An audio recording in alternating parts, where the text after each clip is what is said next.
আমাদের নেত্রী, তিনি নিজে পথে নেমে তিনি সুবিচারের দায়িত্ব দাবি তুলেছিলেন এবং কলকাতার রাজপথে, তারপরে বিভিন্ন জায়গায় আমরা দুর্গাপুরেও সেই দাবিতে সোচ্চার হই। কিন্তু এরপরে আমরা একদিকে যেরকম নানা রকম বিভ্রান্তিকর অপপ্রচারের সাক্ষী ছিলাম, ঠিক সেইভাবেই আমরা দেখেছিলাম যে এমনই একজন মাননীয় মুখ্যমন্ত্রী, যিনি এই ঘটনার পরে পরে উনি তখন যেদিন ঘটনার খবর পান তখন উনি ছিলেন ঝাড়গ্রামে। আমাদের সেদিন আদিবাসী দিবসে উদযাপিত হচ্ছিল, সেই উৎসব সূচনা করার জন্য উনি সেখানে গেছিলেন। সেখান থেকে নির্দেশ দেন আমাদের প্রশাসনের উচ্চতম স্তরে যাতে শীঘ্র এর অনুসন্ধান করে যত তাড়াতাড়ি সম্ভব সর্বোচ্চ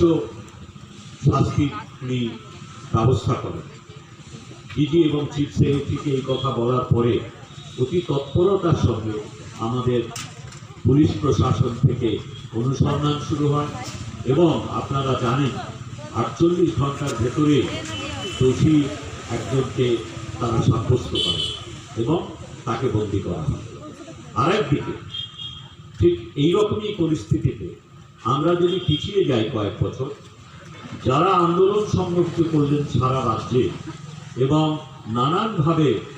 বিভ্রান্তিকর মিথ্যা অপপ্রচারের উপর নির্ভর করে মানুষকে আবেগে উদ্বেলিত করে তুললেন, সেই দল যখন ক্ষমতায় ছিলেন তখন আপনাদের মনে থাকবে যে আমাদের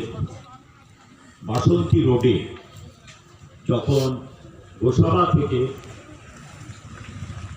রাষ্ট্রসংঘের একজন প্রতিনিধি সহ দুজন রাজ্যের স্বাস্থ্য দপ্তরের